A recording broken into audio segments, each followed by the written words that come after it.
adalah agendanya undangan klarifikasi Jaka mengenai dugaan pengeroyokan oleh tiga pelaku. Yang satu berinisial udah disebutkan ya, ini kan kode etik, tapi udah diurus oleh pihak penyidik. Kemudian juga dimintain keterangan dari saudara dari adiknya Kardin. Sama itu tambahan ketika Kardin menyelamatkan diri yang kemudian diselamatkan oleh kakaknya, itu aja. Jadi klarifikasi. Bang, bentuk pengeroyokannya sendiri seperti apa sih? Boleh dijelaskan ulang mungkin? Bang, kalau saya hanya dengar ya, aku kan nggak ada di lokasi.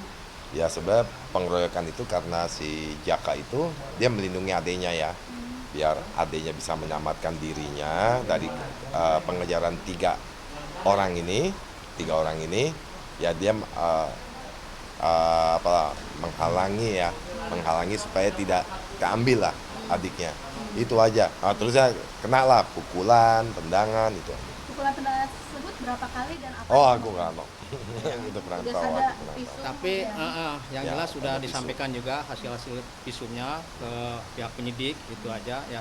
Dalam saat ini sedang diproses. Itu aja. Sudah Apal? ditemukan mungkin pelakunya atau mungkin Masih diproses. atau masih penyelidikan atau seperti apa? Nah, ya, Statusnya? masih dalam penyelidikan. Nanti juga ada mungkin tambahan-tambahan lagi, mungkin dari undangan-undangan lagi dari kami, ada tambahan-tambahan lagi yang lain-lainnya atau tambahannya seperti apa.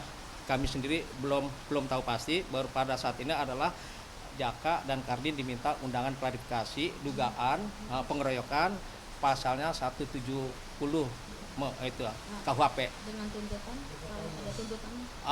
Ya tuntutannya kalau nggak salah itu 5 tahun 6 bulan itu. Pokoknya 5 tahun ke atas lah.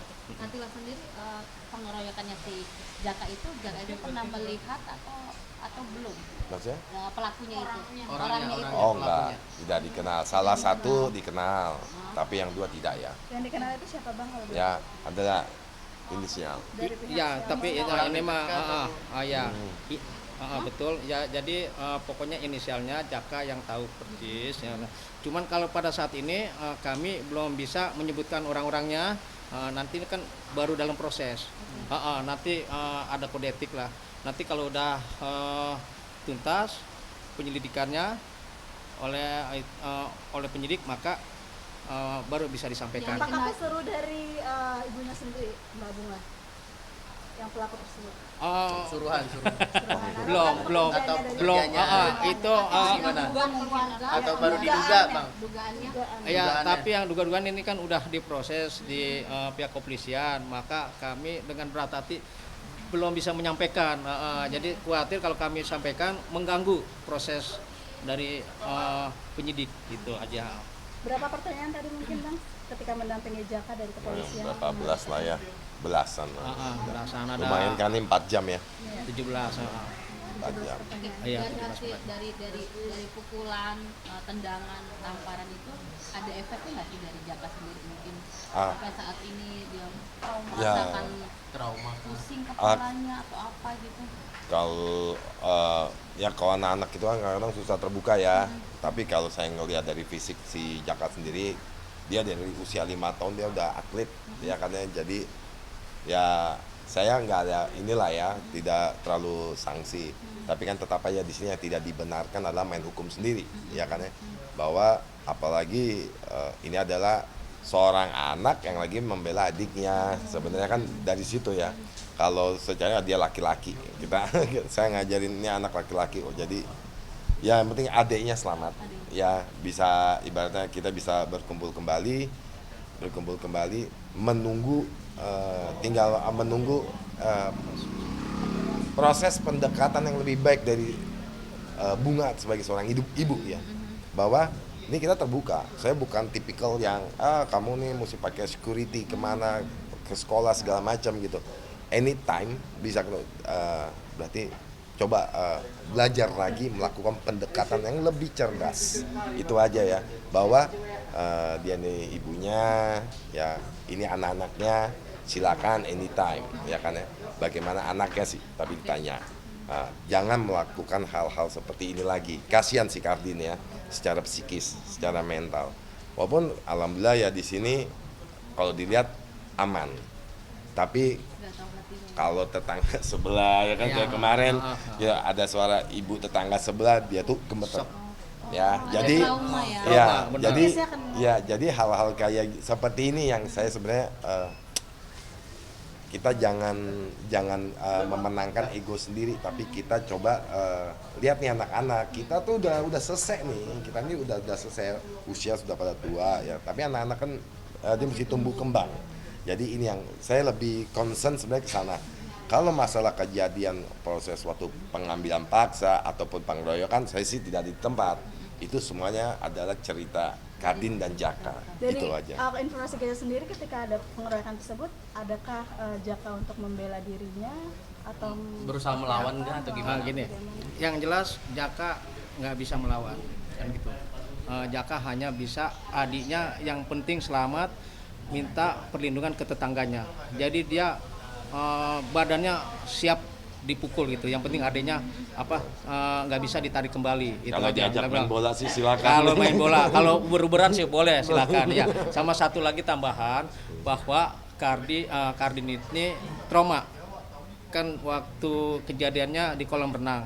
Makanya kalau diajak setiap kali ke kolam renang meskipun bersama ayahnya dia nggak mau dia. Masih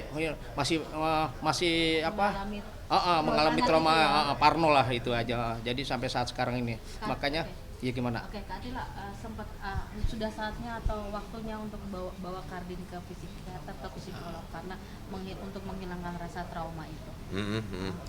Sebenarnya sih ya itu sudah saya wacanakan, tapi saya sendiri ngelihat. Alhamdulillah kemarin ngambil rapot dia terbaik di sekolah. Ya, jadi ini juga baru saya kasih informasinya, semoga ibunya dengar gitu ya, bahwa si Kardin kemarin ambil rapot, dia salah satu terbaik lah. Ya di kelas 4 itu, buat semua kelas 4 dia salah satu terbaik. Jadi dan dia anak yang kuat, ya kuat. Cuman ya itu kemarin aja saya baru tahu dari Mbak kok di rumah. Pak, terus si Kardin pingin ikut Bapak lagi. Saya sebenarnya jadi sedikit terganggu, jadi kemana saya pergi tuh dia tuh mesti ikut gitu ya. Jadi susah untuk ninggalin. Jadi kemarin si Mbak aja bilang, jadi denger ada suara ibu sebelah rumah gitu kan ya. Dia tiba-tiba gemeter, ayah di mana? Ya, tolong Bi anterin ke ayah, itu aja. Jadi kalau untuk psikiater, nanti saya akan konsultasi ke KPAI ya mungkin ya. Karena kemarin kita juga bikin laporan, cuman belum diproses-proses ya Bang. Itu aja. Sama Bang, tambah Ren. lagi satu lagi, kami kan udah ini konsultasi dengan KPAD Bapak Asep ketika waktu pada saat Kardin ada di rumah diduga pelaku kan. Itu Ibu Retno bidang psikolog itu selalu komunikasi dengan Kardin agar kejiwaannya tidak terganggu. Nah itu makanya selalu biar dia tenang-tenang itu aja. Tapi tetap aja namanya seorang anak shock berat ya, apalagi di dalam rumah itu kan orang-orang yang nggak dikenal. Jadi itu aja tambahan. Kalau untuk niat mungkin kita bersama-sama mau ke KPAI atau ke KPAD. Itu minta Bang Atila, kejiwaannya. bagaimana reaksi Bunga sendiri setelah Kardin datang ke sini bersama dengan Jaka? Sampai sekarang saya belum ada Belum ada info. nggak ada info. Mungkin dari anak-anak info juga ke mamanya atau mamanya menginfokan ke anak-anak? Enggak, jadi kebetulan untuk sementara waktu anak-anak nih aku bebaskan dari gadget ya. Dia akan susah karena kemarin banyak tersebar dia punya nomor telepon. Nah ini buat saya tidak aman ya. Saya karena yang pertama kali saya adalah ngamanin anak saya, jadi kayak nomor saya ganti semua ya, prosedural standar itu ya, karena ada orang yang bukan keluarga tahu nih nomor anak saya, jadi orang-orang yang itu, jadi itu semua saya baruin, palingan tinggal ke Jaka. Kalau Kardin itu, kalau Jaka masih nomor lama, tapi belum komunikasi sama ibunya. Kalau sama saya nggak mau, ibunya pasti. Keinginan Jaka sendiri itu apa sih, Bang Atila? Keinginan Jaka sendiri dengan ada kejadian ini dan dia harus melaporkan juga ke Polda untuk mendatangi untuk visum dan segala macam. Jaka cukup ini sih, kalau menurut aku dia cuma nggak nerima dikeroyok, ya, dan dikeroyok sama orang yang nggak dikenal ya. Pada saat dia ibaratnya, ini gue nyelamatin adik gue, gue punya hak. Nah, tapi keluarga semua ibaratnya menyaksikan dia tuh dikeroyok, itu aja. Walaupun ya sebenarnya ya itu kan kejadiannya sangat cepat ya, bukannya berarti bagaimana.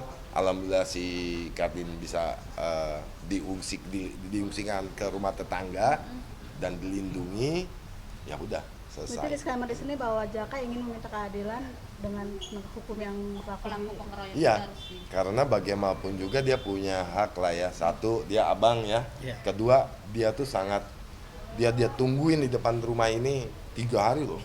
Iya. Karena dia sayang itu sama tambah adiknya. sepengetahuan Kak Tila nggak sih? Enggak. Dia nungguin adiknya. Ya sebenarnya gini, yang saya dari ada satu kekhawatiran, nggak apa-apa itu rumah ibunya, cuman saya punya kekhawatiran satu, ini anak kan lagi proses sekolah ya, kalau ini anak kemarin sempat 1,5 tahun nggak sekolah, nah sekarang sekolah, ini kalau bisa diambil lagi, lu mau masukin sekolahnya ke bagaimana? Apakah tetap di Jakarta? Aku nggak yakin. Takutnya tuh kita nih punya pikiran nih ya, jangan-jangan ada dibawa nih keluar kota atau kemana. Makanya si abang dia stay di situ, hanya memonitor. Hanya memonitor. Ya kalau bicara di sana sih, oh nggak jadi soal, khawatir akan Dibawa dipungsikan. kabur. Oh, oke. Ternyata Allah memberikan hal yang berbeda ya. Kardin malah melarikan diri ya, karena Enggak, dia- selama Kak Jaka melakukan itu, apakah sepengetahuan Kak Tila nggak sih? oh ya Allah. Selama 3 hari berturut-turut, Ya. izinnya apa, bilangnya Ya. apa? Ayah, aku nggak mau pulang ya karena si Kardin kan komunikasi. Aku nggak mau jauh-jauh, kakak mesti dekat. Ya udah. Tadi saya juga, tapi nggak bisa, saya ada kerjaan ya kan ya. Tapi nggak apa-apa, ada Bang Jaka. Itu pun rumah mami kamu juga. Cuman kan teriakan anak beda. Karena dia ngeliat dari dalam, kita lihat dari luar. Dari dalam kan dia melihat sesuatu yang mencekam ya. Adanya banyak orang dewasa yang dia nggak kenal, aktivitas-aktivitas yang dia juga nggak mengerti ya kan ya. Itu buat anak 10 tahun ya, tapi kan memang Kardin tinggi 153 gitu ya. Tapi anak 10 tahun gitu. Dia ngeliat itu kan nggak nyaman. Nah, disitulah dia melihat momen dia menyelamatkan dirinya. Ya dia komunikasi sama abangnya ya. Dia komunikasi sama abang. Sekarang tinggal berdua itu sama Mas Jaka di di Bogor atau gimana? Di Bogor. Sama Kak Tila. Ya sama saya. Dan selama tinggal sama Kak Tila sendiri, apa yang terlihat dari tumbuh kembangnya Perubahan. khususnya Kak Ada Dins dan terganggu? Enggak sih, ya alhamdulillah anak-anak ini aku cukup bangga sama mereka ya, cukup bangga ya. Ibaratnya si Kardin sudah punya teman-teman lagi ya dari 1,5 tahun dia dari masa pandemi mungkin semua mengalami ya, anak-anak tidak sekolah setahun ya kan ya. Nah cuman kalau si Kardin berlanjut yang nggak sekolahnya. karena Nah, nggak sekolahnya karena memang ditahan sama mamanya, ya atau waktu salah satunya itu. ya kejadian dulu kan kita mungkin pernah dengar juga cerita bahwa mereka berdua dikurung selama 6 bulan ya, yang dimana orang-orang sudah mulai sekolah mereka tidak, makanya sampai November 2022 ya 2021 mereka kabur. Oke, Kak Tila sempat nggak sih, sorry agak flashback, sempat nggak sih bertanya sama sang mantan? Kemudian